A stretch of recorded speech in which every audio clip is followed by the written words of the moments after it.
আর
বোঝার তৌফিক দান করুন। বাইনামা নাহনু ইনদা রাসূলিল্লাহি সাল্লাল্লাহু আলাইহি ওয়াসাল্লাম যাতা ইয়াউমিন, কোনো একদিন আমরা রাসূলুল্লাহ সাল্লাল্লাহু আলাইহি ওয়াসাল্লামের সাথে মসজিদে ঠিক এভাবেই বসেছিলাম। তার মানে মসজিদে এভাবে বসাটা সুন্নাহ। এরকম ভাবে যখন আল্লাহর বান্দারা আল্লাহর কোরআন, রাসূলের হাদিস এগুলো শোনার এবং শেখার জন্য বসে, রাসূল সাল্লাল্লাহু আলাইহি ওয়াসাল্লাম অন্য হাদিসে বলেছেন ফেরেশতারা, মালায়েকারা তাদেরকে ঘিরে রাখে এবং আল্লাহ পাকের পক্ষ থেকে সাকিনা এবং রহমত বর্ষিত হতে থাকে। শুধু তাই না, আল্লাহ রাব্বুল আলামিনের কাছে আরশে আজিমের কাছাকাছি যে ফেরেশতারা আছেন, সম্মানিত ফেরেশতারা আছেন, তাদের সামনে আল্লাহ পাক এই বান্দাদেরকে নিয়ে গর্ব করতে থাকেন। কেন মালায়েকার সামনে গর্ব করতে থাকেন? কারণ মালায়েকা প্রথমে বলেছিল যে আমরা আপনার ইবাদত করি, তাসবিহ পাঠ করি, তাহলে কি জন্য আপনি এমন কাউকে সৃষ্টি করবেন পৃথিবীতে মাইয়ুফসিদু ফিহা ওয়া ইয়াসফিকুদ দিমা, যে পৃথিবীতে এসে ফাসাদ সৃষ্টি করবে এবং রক্তপাত ঘটাবে। প্রকৃতপক্ষে মানুষ পৃথিবীতে এখন এই দুইটা কাজই বেশি করছে, ফাসাদ সৃষ্টি করা এবং রক্তপাত ঘটানো। কিন্তু এর বাইরেও আল্লাহর এমন কিছু বান্দা আছেন যারা ফাসাদ সৃষ্টি করে না, রক্তপাতও ঘটায় না, আল্লাহর আনুগত্য করে চলে। এই জন্যেই এই বান্দাদেরকে নিয়ে আল্লাহ পাক গর্ব করে থাকেন। এছাড়াও রাসূল সাল্লাল্লাহু আলাইহি ওয়াসাল্লাম বলেছেন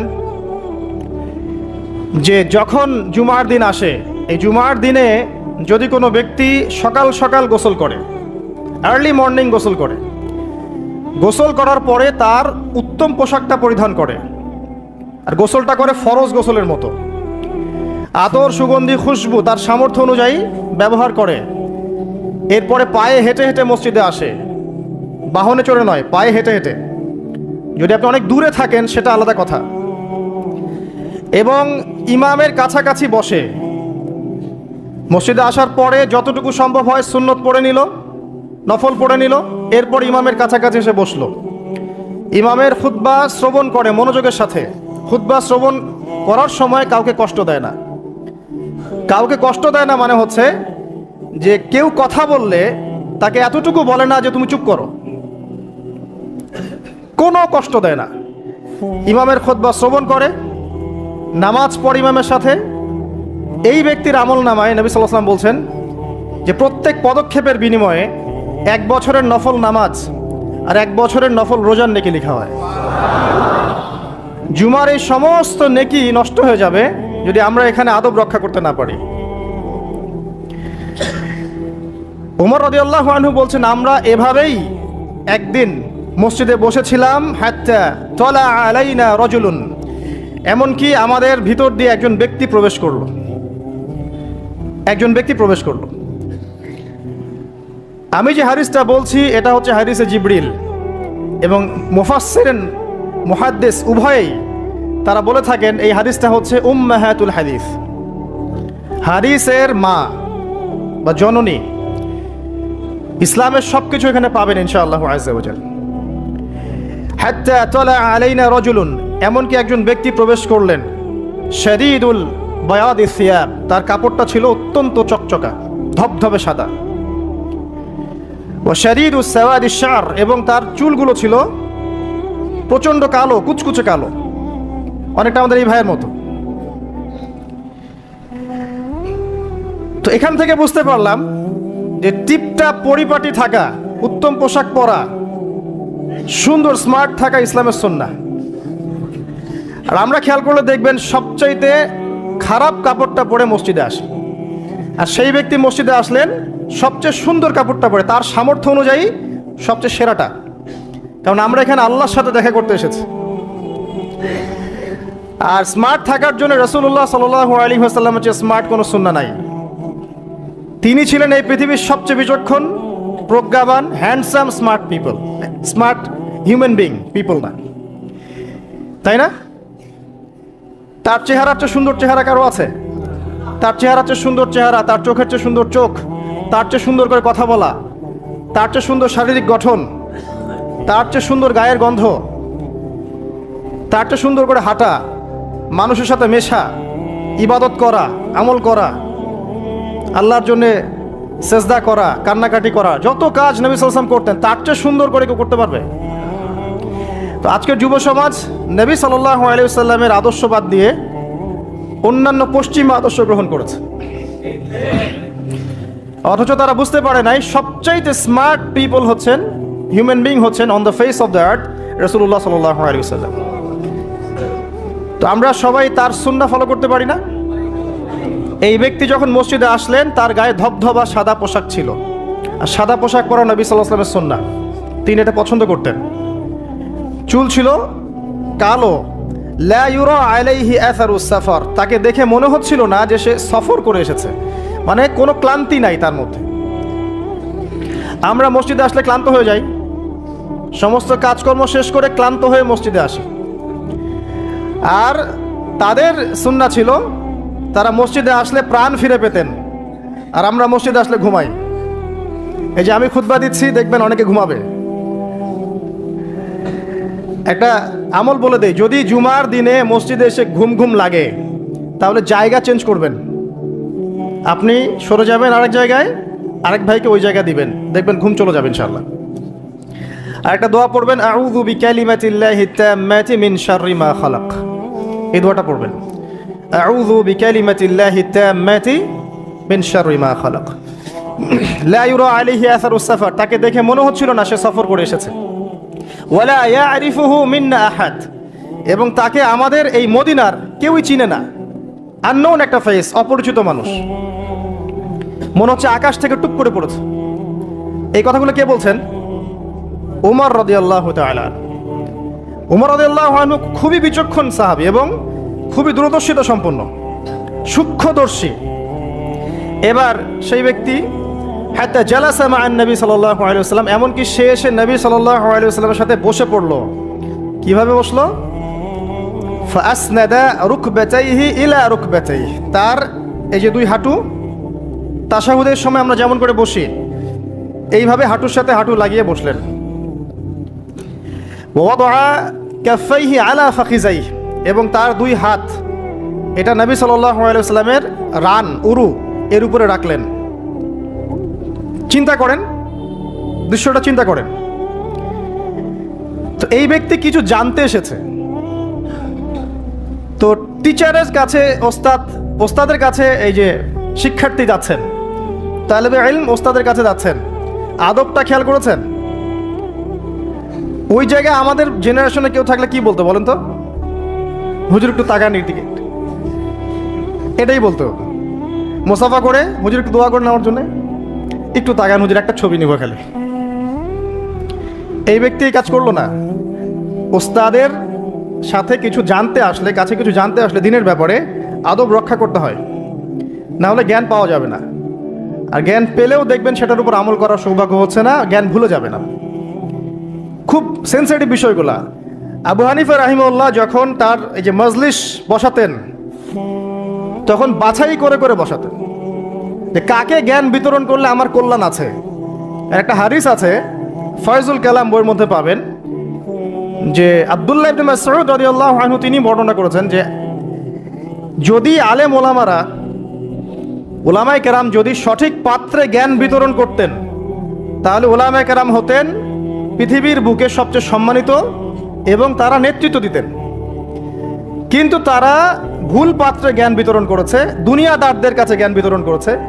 এই জন্য আল্লাহ পাক এই জমিনবাসীর কাছে তাদের মর্যাদা কমিয়ে দিয়েছে।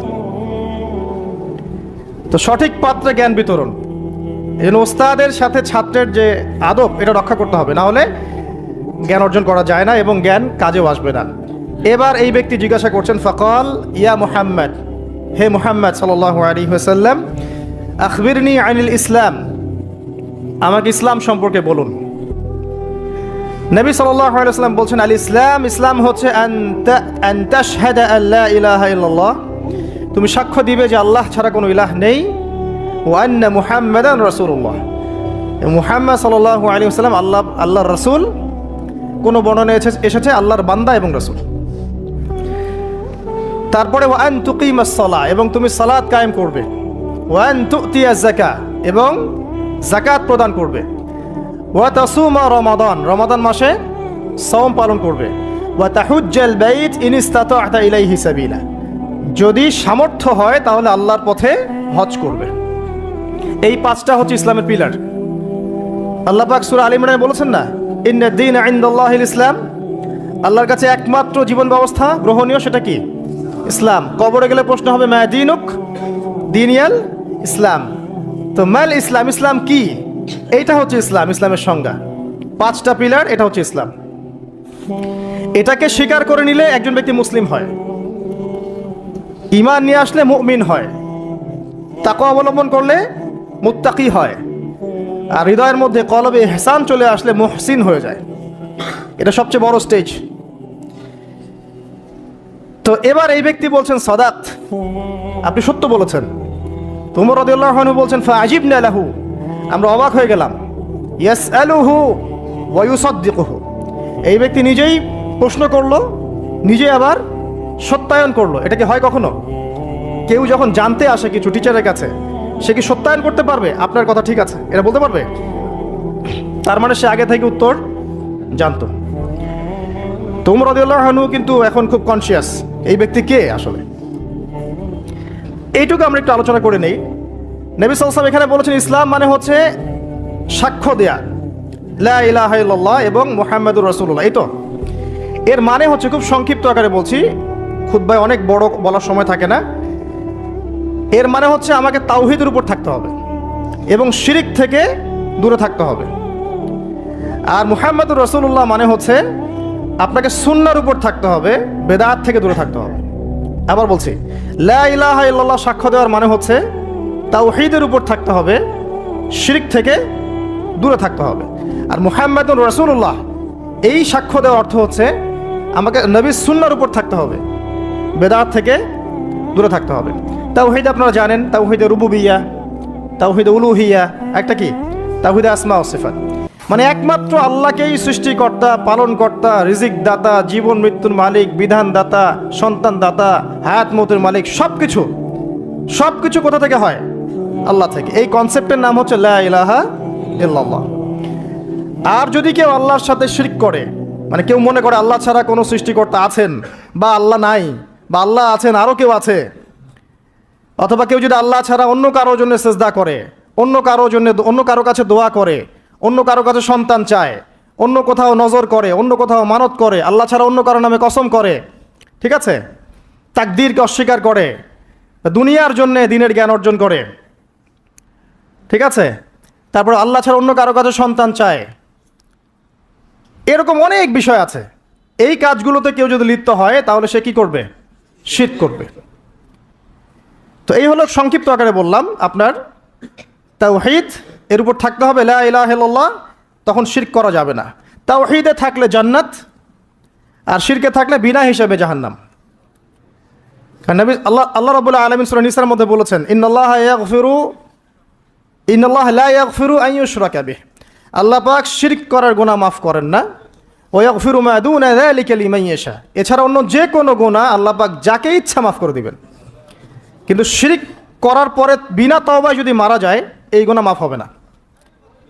এই জন্য শিরক থেকে সর্বোচ্চ সতর্ক থাকতে হবে। আরেকটা বিষয় কি, মুহাম্মাদুর রাসূলুল্লাহ। যখন মুহাম্মাদুর রাসূলুল্লাহ বলেছি, তার মানে আমার নিজের ইচ্ছায় ইসলামের মধ্যে কোনো আমল করার ইখতিয়ার নাই। আমি চাইলেই নামাজ পড়তে পারবো না, চাইলেই রোজা রাখতে পারবো না, চাইলেই হজ করতে পারবো না, যাকাত দিতে পারবো না, আমি কিছুই করতে পারবো না ইসলামের মধ্যে। যেটাই করব সেটা রাসূল সাল্লাল্লাহু আলাইহি ওয়াসাল্লাম, সাহাবায়ে কেরাম তাদের থেকে প্রমাণিত থাকতে হবে। মানে আমি এই জুমার নামাজ 3 রাকাত পড়তে পারবো না, পারবো? যদি বলি নামাজ তো খুব ভালো কাজ, 2-এর জায়গায় 3 পড়লে সমস্যা কি? নামাজ বাতিল হয়ে যাবে। কারণ নবী সাল্লাল্লাহু আলাইহি ওয়াসাল্লাম 2 রাকাত পড়েছেন, আপনাকে 2 রাকাতই পড়তে হবে। আবার যদি বলি 1 রাকাত পড়বো, হবে? মুহাম্মদুর রাসূলুল্লাহ মানে প্রতিটা আমল নবী সাল্লাল্লাহু আলাইহি ওয়াসাল্লাম যেভাবে করেছেন সেইভাবে করা।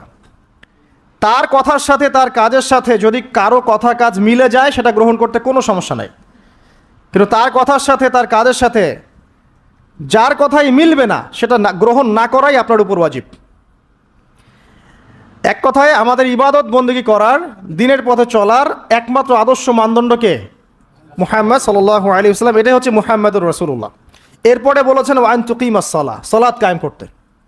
সালাত কায়েম মানে খুব শর্টকাটে বলছি, আল্লাহ যেন সবাইকে তৌফিক দেন, আমাকে সহ আপনাদের সবাইকে 5 ওয়াক্ত সালাত জামাতে পড়ার চেষ্টা করতে হবে। যদি মিস হয়ে যায়, যখন ঘুম থেকে উঠবেন পড়ে নেবেন। সফরে আছেন, জমা করে নেন, কসর করে নেন। বা আপনি ভুলে গেছেন, যখনই মনে পড়বে তখনই পড়তে হবে, পড়তেই হবে। বা অ্যাটলিস্ট আপনি কোনো কারণে আসতেই পারছেন না, কোনো সমস্যা আছে, বাসায় অ্যাটলিস্ট জামাত করে পড়ে নেন, নামাজ মিস দেওয়া যাবে না। আমাদের দেশে মুসলিমদেরকে নিয়ে বড় বড় কথা বলার সময় না এটা এখন, কারণ আমাদের দেশে মুসলিমদের মধ্যে 90% নামাজ পড়ে না। 5 ওয়াক্ত নামাজ জামাতে পড়ে না 90% মুসলিম। অতএব বেনামাজি মুসলিমদেরকে নিয়ে আপনি খেলাফত কায়েম করবেন নাকি? তো বেসিক কাজগুলো আগে বেশি ইম্পর্টেন্ট। এছাড়া একটা বিষয় আছে, নামাজ সঠিক ওয়াক্তে পড়া। অনেক সময় দেখা যায় ওয়াক্ত চলেই যাচ্ছে, নামাজের কোনো হুঁশ নাই। আল্লাহ পাক হেফাজত করুন আমাদেরকে। সঠিক ওয়াক্তে নামাজ পড়া এবং রাসূলুল্লাহ সাল্লাল্লাহু আলাইহি ওয়াসাল্লামের সুন্নাহ মতো নামাজ পড়া। এই 3G 4G নামাজ চলবে না। 5 মিনিটে 4 রাকাত নামাজ শেষ, এটা রাসূলের সুন্নাহ ছিল না। কিন্তু একটা বিষয় হচ্ছে জায়েজ হয়ে যাবে, একটা হচ্ছে সুন্নাহ, দুটার মধ্যে অনেক পার্থক্য আছে। কুলি না করলে অজু হবে না, কুলি যদি না করি অজু হবে না। অজুর ফরজের মধ্যে কুলি আছে, কুলি না করলে অজু হয়ে যায়, কিন্তু সুন্নাহ মতো অজু হবে না, হবে? তো একটা জিনিস হচ্ছে জায়েজ, একটা হচ্ছে সুন্নাহ। আপনি কোনটা নেবেন? সুন্নাহ। মুহাম্মদুর রাসূলুল্লাহ কে বলেছে? আমরাই তো বলেছি। অতএব প্রত্যেকটা কাজ তার সুন্নাহ মতো হতে হবে। তিনি নামাজ পড়তেন ধীর স্থিরভাবে, তাই না? এটা তাড়াহুড়া করে, ধীর স্থিরভাবে, সূরা কেরাত ঠিক মতো করে, রুকু সেজদা সুন্দর মতো করে, খুশু হুজুর সাথে, বিনয়ের সাথে, এইভাবে সালাত পড়ার পরেই দেখবেন এই জাতি সফলতা অর্জন করছে, তার আগে হবে না। এরপরে বলেছেন নবী সাল্লাল্লাহু আলাইহি ওয়াসাল্লাম জাকাতের কথা, ওয়া আন তুতিয়াজ যাকাত। জাকাত কেন? কারণ ইসলামিক, মনে রাখবেন, ইসলামিক ইকোনমিক্সের বেইজ হচ্ছে জাকাত, সাদাকা, আপনার হালাল ব্যবসা, কৃষিভিত্তিক অর্থনীতি। আর বর্তমানের যে ইকোনমিক্স চলছে সারা ওয়ার্ল্ড ওয়াইড, যেটার মূল সেন্টার হচ্ছে পশ্চিমা বিশ্ব, এই ইকোনমিক্সের মূল বেইজ হচ্ছে রিবা বা সুদ। দেখেন, সম রাখা অবস্থায় কিন্তু আমরা মিথ্যা খুব একটা বলি না, চিটিং করি না, করতে গেলে মনে বাধা আসে, তাই না? মানুষকে ঠকাই না। আমরা সম রাখা অবস্থায় কিন্তু আল্লাহ দেখছেন মনে করে আমরা খাই না, পান করি না, স্ত্রী হালাল তাকেও ছুই না। তো হালালগুলো ছেড়ে দেই সিয়াম রেখেছি বলে, আল্লাহ দেখছেন বলে, এটাই আল্লাহ কনসিয়াসনেস। এটা যদি সিয়ামের মাধ্যমে অর্জন করা যায় তাহলে আমাদের টোটাল লাইফ থেকে গুনাহ দেখবেন ইনশাআল্লাহ আস্তে আস্তে কমে গেছে। এটা উদ্দেশ্য আর কি। একটা আল্লাহ রাসূল সাল্লাল্লাহু আলাইহি ওয়াসাল্লাম বলেছেন, ওয়া তাহুজ্জাল বাইত ইন ইসতাতা ইলাইহি সাবিলা। সামর্থ্য হলে কি করতে হবে? বাইতুল্লাহ হজ করবেন। আল হজ টাইটেলের জন্য করবেন? ভোট পাওয়ার জন্য করবেন? মানুষ ভালো বলবে এই জন্য করবেন? হাজী সাহেব বলবে এই জন্য করবেন? হজের উদ্দেশ্য কি? হজের উদ্দেশ্য হচ্ছে ইব্রাহিমী একত্ববাদ শিখে আসা। হজের যে কাজগুলা, এগুলো ইব্রাহিম আলাইহিস সালামের সুন্নাহর মধ্যে অন্তর্ভুক্ত। ইব্রাহিম ছিলেন তাওহীদপন্থী, শিরকের সাথে আপোষ করেন নাই, পরিবার ছেড়ে দিয়েছেন, বাবা বের করে দিয়েছে, আগুনে ফেলে দিয়েছে, স্ত্রীকে রেখে আসছেন, সন্তানকে রেখে আসছেন শুধুমাত্র আল্লাহর জন্যে। ইয ক্বালা লাহু রাব্বুহু আসলিম, যখনই আল্লাহ তার রব তাকে বলেছেন ইসলাম কবুল করো, মানে আত্মসমর্পণ করো, ক্বালা আসলামতু লিরাব্বিল আলামিন, তিনি বলেছিলেন কি? আমি আল্লাহর কাছে আত্মসমর্পণ করছি। এই যে ইসলাম, আত্মসমর্পণ, এটা হচ্ছে ইব্রাহিম আলাইহিস সালামের কাছে শিখতে হবে। এটা শিখতে হজ করতে যেতে হবে। সাফা মারওয়া সাই করার সময় যদি আমার চেতনা এরকম না আসে যে এইভাবেই ওই যে হাজরা আলাইহিস সালাম তার ছোট্ট সন্তানকে পানি খাওয়ানোর জন্যে এই দৌড়াদৌড়ি করেছেন, হা হুতাশ করেছেন, একবার এই পাহাড় একবার ওই পাহাড়, ছোট্ট শিশু কাঁদছে পানির জন্যে, এই ফিলিংসটা না আসলে ওখানে জগিং হবে, ওই ফিলিংস আর হবে না। ওই সাফা মারওয়া কি হবে? জগিং হবে। ওই চেতনাটা আসতেছে না। তো এই সাফা মারওয়া কেন সাই করবেন? কার সুন্নাহ এটা? ওই কাজটা হাজরা আলাইহিস সালামের, ওই কাজটা আল্লাহর কাছে এত ভালো লেগেছিল, আল্লাহ পাক কিয়ামত পর্যন্ত সেটা রেখে দিয়েছেন, দেন নাই? ওই মায়ের আর্তনাদ তাহলে চিন্তা করেন। আর ওই মায়ের সন্তানকে ইসমাঈল আলাইহিস সালাম, এই সন্তানের আদর্শ দেখবেন। বাবা বলছেন যে ইয়া বুনাইয়া ইন্নী আরা ফিল মানামি আন্নী আযবাহুক, হে আমার ছেলে, আমি দেখেছি স্বপ্নে আমি তোমাকে জবাই করছি। ফানজুর মাযা তারা, তোমার কি রায়, তোমার কি খেয়াল? ক্বালা ইয়া আবাতি, বললেন হে আমার বাবা, ইফআল মা তুমার, আপনাকে যে আদেশ করা হয়েছে আপনি তাই করুন। সাতাজিদুনি ইনশাআল্লাহু মিনাস সাবিরিন, ইনশাআল্লাহ আপনি আমাকে সবরকারী, ধৈর্যশীল পাবেন। এই সন্তানটাকে মানুষ করেছে তার মা হাজরা আলাইহিস সালাম, তার বাবা কিন্তু তাকে মানুষ করে নাই। ওই হাজরা যিনি সাফা মারওয়া সাই করছেন, এরকম মায়ের গর্ভ থেকেই এমন সন্তান আশা করা যায়। আর আমাদের পরিবারে, আমাদের সমাজের স্টার জলসা জি বাংলার স্ত্রীদের কাছে এমন সন্তান আশা করা যায় না। অপসংস্কৃতি দিয়ে এবং দুনিয়াবি বিষয়গুলো দিয়ে, ভোগ বিলাস, এগুলো দিয়ে এত মত্ত হয়ে গেছে এরা যে আল্লাহর তাওহীদ, আল্লাহর সুন্নাহ, ইসলামের আদর্শ, মূল্যবোধ সব ভুলে গেছে। সন্তানও বড় হচ্ছে মাশাআল্লাহ সেইভাবে। পরিবারগুলো যেন এখন এক একটা জাহান্নামের টুকরা। অথচ আল্লাহ পাক বলেছিলেন কু আনফুসাকুম ওয়া আহলিকুম নারা, নিজে জাহান্নামের আগুন থেকে বাঁচো, পরিবারবর্গকে বাঁচাও। অনেক বড় বড় মানে রিনাউন্ড ফ্যামিলিগুলো, ইসলামিক ফ্যামিলিগুলো ভিতরে ভিতরে দেখা যাবে ফিতনা দিয়ে ভর্তি। পারিবারিক ফিতনার কারণে দেখা যায় যে দিন নিয়ে চলা, দিনের পথে কাজ করা, প্রচার প্রসার করা অনেক সময় মুশকিল হয়ে পড়ে। তো পরিবারের পিতা যদি ইব্রাহিমের মতো হতে না পারে, মায়েরা যদি হাজরা আলাইহিস সালামের মতো হতে না পারে, এবং সন্তানরা যদি ইসমাঈল আলাইহিস সালামের মতো হতে না পারে, আপনি এরকম আদর্শ পরিবারও কল্পনা করতে পারবেন না, এবং এরকম পরিবারগুলো দিয়ে আদর্শ সমাজও কখনো বাস্তবায়ন হবে না। এমন হওয়ার তৌফিক আল্লাহ পাক আমাদেরকে দান করুন, আমিন। আরেকটা হজের চেতনা আছে, সেটা হচ্ছে ঐক্য। হজ মুসলিম উম্মাহকে ঐক্যবদ্ধ করে। আর হজ করে আসার পরে আমরা আবার বিভক্ত হয়ে যাই, সুবহানাল্লাহ। হজের মধ্যে হানাফি, আহলে হাদিস, দেওবন্দি, বেরলবি, আটরশি, চরমনা, এগুলো মারামারি হয় না? হজে হয় না? হজে সবাই এক হয়ে যায়, মাশাআল্লাহ। আর যখনই দেশে আসি বা যে যার জায়গায় চলে যাই, আবার যে যার মত পথ ধরি, তাই না? এতে করে উম্মার উপকার হচ্ছে। আমরা যত ছোটোখাটো মাসলা মাসাইলগুলো নিয়ে যখন আমরা মসজিদগুলো ভাগ করছি, এতে আমাদের উম্মার উপকার হচ্ছে, তাই না? মুহাম্মদ সাল্লাল্লাহু আলাইহি ওয়াসাল্লাম খুশি হবেন আমাদেরকে দেখলে কিয়ামতের মাঠে, হাউজে কাউসারের পানি দিবেন, আমাদের জন্য খাতির যত্ন করবেন। আল্লাহ বোঝার তৌফিক দান করুন। উম্মার সবচেয়ে দুঃখজনক জায়গাটা হচ্ছে অনৈক্য। মনে অনৈক্য কিন্তু বাইরে না, হৃদয়ে অনৈক্য, হিংসা, বিদ্বেষ, গীবত, তহমত এবং পরশ্রী কাতরতা, এগুলোতে ভরে গেছে হৃদয়টা। এই কলিজাগুলো যদি আল্লাহ পাক দেখাতে পারতেন সমাজে তুলে, দুর্গন্ধে কেউ ধার কাছে যেতে পারতো না। এই কলিজাগুলো যদি আল্লাহ পাক বের করে দেখাতেন সমাজে, এই দেখো অমুকের কলিজা এমন, দুর্গন্ধে কেউ ধার কাছে যেতে পারতো না। আত্মশুদ্ধি অর্জন করা ব্যতীত ইসলামের অন্যান্য আমলগুলো অন্তঃসার শূন্য। আল্লাহ পাক বোঝার তৌফিক দান করুন, আমিন। এবার এই ব্যক্তি দ্বিতীয় প্রশ্ন করেছে, ইয়া মুহাম্মদ আখবিরনি আনিল ঈমান, আমাকে বলুন ঈমান কাকে বলে? নবী সাল্লাল্লাহু আলাইহি ওয়াসাল্লাম বলছেন, আল ঈমান, ঈমান হচ্ছে আন তুমিনা বিল্লাহ, তুমি আল্লাহর প্রতি বিশ্বাস করবে, এক নাম্বার। ওয়া মালাইকাতিহি, তার ফেরেশতাগণের প্রতি বিশ্বাস করবে। ওয়া কুতুবিহি, তার কিতাবসমূহের প্রতি। ওয়া রুসুলিহি, তার রাসূলগণের প্রতি। ওয়াল ইয়াউমিল আখির, পরকালের প্রতি। ওয়াল কদরি খায়রিহি ওয়া শাররিহি, তাকদীরের ভালো মন্দের প্রতি। আল্লাহর প্রতি ঈমান তো বোঝেন, যেটা বললাম তাওহীদ, ওটাই আল্লাহর প্রতি ঈমান।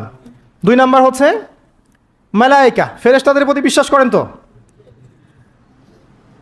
সবাই বিশ্বাস করে না। এখনকার জেনারেশনে মানুষ এলিয়েনে বিশ্বাস করে, ফেরেশতায় বিশ্বাস করে না। বাসা থেকে যখন বের হয়েছেন, বিসমিল্লাহি তাওয়াক্কালতু আলাল্লাহ লা হাওলা ওয়ালা কুওয়াতা ইল্লা বিল্লাহ, সাথে সাথে ফেরেশতা আপনার সাথে চলে আসছেন। রাত্রেবেলা যখন ঘুমানোর সময় পড়েছেন আল্লাহু লা ইলাহা ইল্লা হুয়াল হাইয়ুল কাইয়ুম, এখান থেকে শেষ পর্যন্ত আয়াতুল কুরসি, একজন ফেরেশতা আল্লাহর পক্ষ থেকে আপনাকে পাহারা দিয়েছে। আপনার ডানে বামে দুজন ফেরেশতা আছেন, কিরামান কাতিবিন ইয়ালামুনা মা তাফআলুন। কবরে ফেরেশতা আসবে, মৃত্যুর সময় ফেরেশতা আসবে। আল্লাহ রাসূল সাল্লাল্লাহু আলাইহি ওয়াসাল্লাম যখন মেরাজে গিয়েছেন, বাইতুল মামুরে ফেরেশতা দেখেছেন, তার কাছে জিবরাইল আলাইহিস সালাম আসতেন, ওহী নিয়ে এসেছেন। ফেরেশতার তার কাছে এই ফেরেশতার 600-র মতো পাখা ছিল। আল্লাহ পাকের এমন ফেরেশতা আছেন যার একটা ফুৎকারে এই মহাবিশ্ব ধ্বংস হয়ে যাবে অচিরেই। আন তুমিনা বিল্লাহি ওয়া মালাইকাতিহি, তার ফেরেশতা মণ্ডলীর প্রতি বিশ্বাস স্থাপন করবে। এই মসজিদের চারপাশ ফেরেশতা ঘিরে রাখছেন, এই ঈমান রাখতে হবে। আপনি দেখতে পারবেন না, সব কিছু বাহ্যিক দৃষ্টিতে দেখা যায় না। এটা সায়েন্স বিশ্বাস করুক আর না করুক, ফেরেশতার অস্তিত্ব অবশ্যই আছে। বিশ্বাস না করলে ঈমান থাকবে না। আর একটা বিষয় হচ্ছে ওয়া কুতুবিহি, আসমানি সমস্ত কিতাবে বিশ্বাস করা। আমরাই একমাত্র জাতি, ভালো করে মনে রাখবেন, আমরা মুসলিমরাই একমাত্র জাতি যারা তাওরাত, জাবুর, ইনজিল সহ যত আসমানি কিতাব আছে সবগুলোর প্রতি ঈমান রাখি। ইহুদিরা কি কোরআনে বিশ্বাস করে? নাসারারা কি কোরআনে বিশ্বাস করে? আমরা ওদের তাওরাতেও বিশ্বাস করি, জাবুরেও বিশ্বাস করি। তো কারা অসাম্প্রদায়িক? এই যে একটা ট্যাগ লাগিয়ে দেওয়া হচ্ছে এখন, তাহলে কারা অসাম্প্রদায়িক? ওয়া রুসুলিহি, প্রত্যেকটা রাসূলকে আমরা বিশ্বাস করি। আল্লাহর পক্ষ থেকে যত রাসূল এসেছেন সবাইকে কি করি? আমরা বিশ্বাস করি। লা নুফাররিকু বাইনা আহাদিম মিনহুম, তাদের কারো মাঝে আমরা কোনো পার্থক্য করি না। আমরা মুসা আলাইহিস সালামকে মানি না, ঈসা আলাইহিস সালামকে মানি না, এবং ফলো করি মুহাম্মদ সাল্লাল্লাহু আলাইহি ওয়াসাল্লামকে, কারণ তিনি আমাদের সর্বশেষ নবী এবং সবচেয়ে নিউ এডিশনটাই তো মানুষ নিবে, তাই না? তিনি সবচেয়ে নিউ এডিশন এবং ফাইনাল টেস্টিমেন্ট, এই জন্য আমরা তাকে ফলো করি। আমরা অনেক স্মার্ট। কিন্তু ইহুদিরা কি মুহাম্মদ সাল্লাল্লাহু আলাইহি ওয়াসাল্লামকে মানে? খ্রিস্টানরা কি মুহাম্মদ সাল্লাল্লাহু আলাইহি ওয়াসাল্লামকে মানে? তাহলে কারা সাম্প্রদায়িক, কারা অসাম্প্রদায়িক? আমরা সবাইকে মানি, প্রত্যেক আসমানি কিতাবে বিশ্বাস করি, প্রত্যেক নবী রাসূলকে বিশ্বাস করি। এবং ইসলাম সবচেয়ে উদার নৈতিক ধর্ম। এর চেয়ে উদার নৈতিক মানবতাপ্রেমী কোনো ধর্ম নাই পৃথিবীতে। এবং এটা একমাত্র রিলিজন যেখানে প্রত্যেকটা বিষয়ের সমাধান আছে। আপনি মানেন আর নাই মানেন, কেউ বাধ্য করেনি। মানলে আপনি আল্লাহর আনুগত্য করবেন এবং জান্নাতে যাবেন ইনশাআল্লাহ। যদি না মানেন, আপনার বিচার পরকালে আল্লাহ পাক করবেন। কেউ কারো উপরে জবরদস্তি করতে যাবে না, তাই না?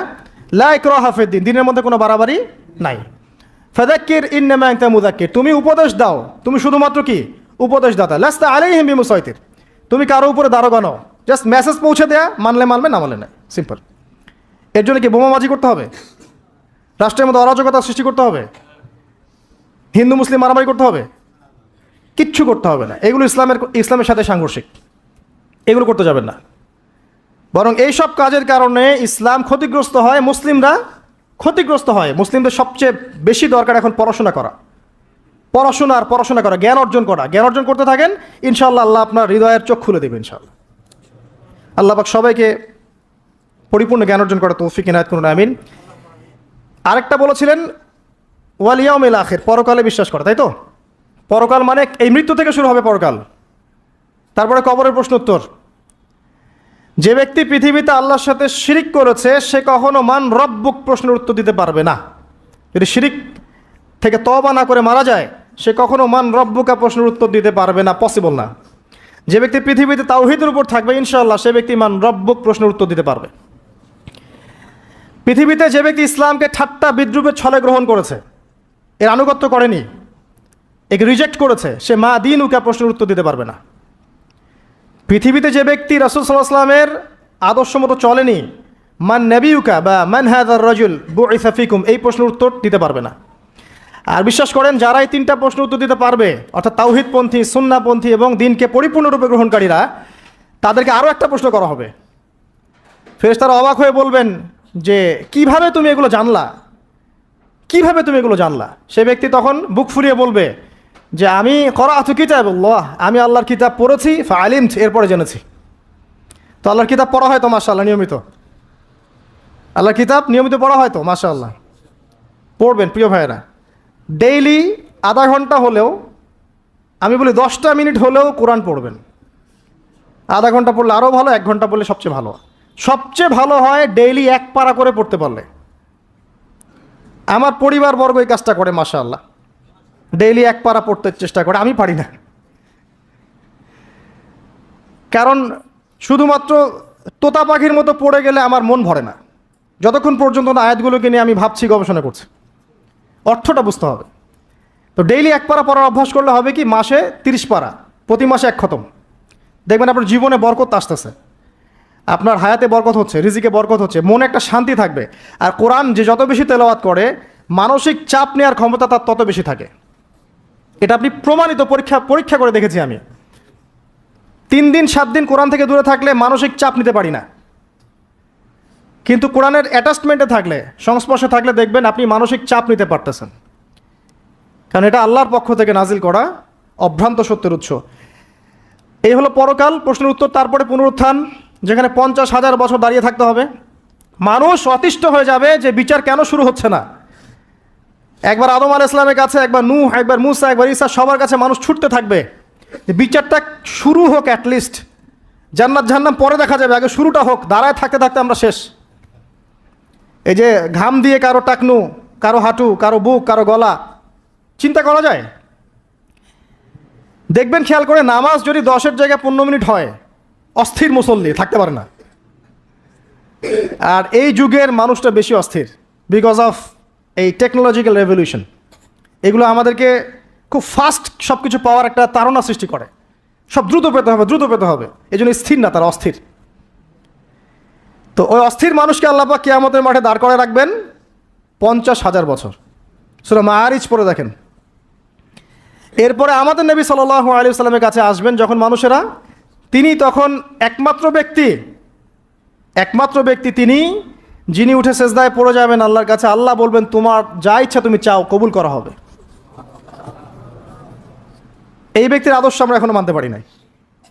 এই ব্যক্তির স্টাইলে দাড়ি রাখলে আমাদের লজ্জা লাগে, এই ব্যক্তির স্টাইলে চুল রাখলে, জুব্বা পরলে বা তাকওয়ামূলক পোশাক পরলে, সুন্নাহসম্মতভাবে চললে আমাদের লজ্জা লাগে, মনে হয় আমরা আনসোশাল হয়ে গেছি, ব্যাকডেটেড হয়ে গেছি, পিছায় পড়ছি।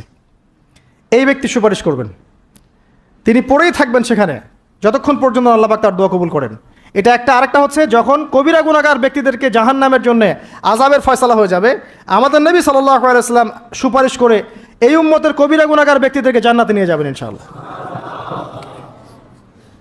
এই ব্যক্তিকে গালি দেয়া হয়, এই ব্যক্তিকে তার চরিত্র নিয়ে কথা বলা হয়, এই ব্যক্তিকে নিয়ে কত কিছু করা হয়। আল্লাহ পাক তাদেরকে হেদায়েত নসিব করুন। অথচ এই ব্যক্তি মুহাম্মদ সাল্লাল্লাহু আলাইহি ওয়াসাল্লাম বলেছেন, কাশ আমি যদি আমার ভাইদেরকে দেখতে পেতাম, সাহাবীরা বলতেন, ইয়া রাসূলুল্লাহ, আমরা কি আপনার ভাই নই? নবীজি বলতেন সাল্লাল্লাহু আলাইহি ওয়াসাল্লাম, তোমরা আমার সাহাবী, আমার ভাই তারা যারা আমার পরে, তোমাদের পরে আসবে, যারা আমাকে না দেখে ঈমান নিয়ে আসবে, আমরা হচ্ছে তার ভাই। সুবহানাল্লাহ। এরপরেও এই উম্মার মধ্যে যারা আলেম ওলামা, ইলমের চর্চা করবেন, ইলমের প্রচার প্রসার ঘটাবেন, তাদের সাথে রাসূল সাল্লাল্লাহু আলাইহি ওয়াসাল্লাম একটা সখ্যতা থাকবে। এই উম্মতের মধ্যে যারা এতিমদের দেখাশোনা করবে, মিসকিনদের দেখাশোনা করবে, তারা নবী সাল্লাল্লাহু আলাইহি ওয়াসাল্লামের সাথে এই জান্নাতে এতটুকু দূরত্ব থাকবে। যারা বিধবা এতিম মিসকিনদের দেখাশোনা করবে, এতটুকু দূরত্ব থাকবে। যে ব্যক্তি তার চরিত্রকে হেফাজত করতে পারবে, নবী সাল্লাল্লাহু আলাইহি ওয়াসাল্লাম বলেছেন, তার জন্য আমি জান্নাতের মাঝখানে একটা ঘরের জিম্মাদার হব। এরকম অনেক হাদিস আছে। এই ব্যক্তি একমাত্র ব্যক্তি যিনি আপনাকে ছাড়া জান্নাতে যাবেন না, যিনি জান্নাতে না গেলে জান্নাতের দরজা খোলা হবে না, যিনি পুল সিরাতের মতো জায়গাতেও ইয়া নাফসি বলবেন না, বলবেন ইয়া উম্মতি ইয়া উম্মতি। তিনি একমাত্র ব্যক্তি যাকে কবরে দেখানো হবে আপনাকে আমাকে। তিনি একমাত্র ব্যক্তি যিনি অঝর নয়নে আমাদের জন্য কেঁদেছেন রাতের বেলা আল্লাহর কাছে, যিনি হাউজে কাউসারে থাকবেন আমাদের জন্যে, যাতে আমরা পানি পান করতে পারি। আল্লাহ পাক আমাদেরকে রাসূল সাল্লাল্লাহু আলাইহি ওয়াসাল্লামের সুন্নাহ পরিপূর্ণরূপে মেনে চলার তৌফিক দান করুন।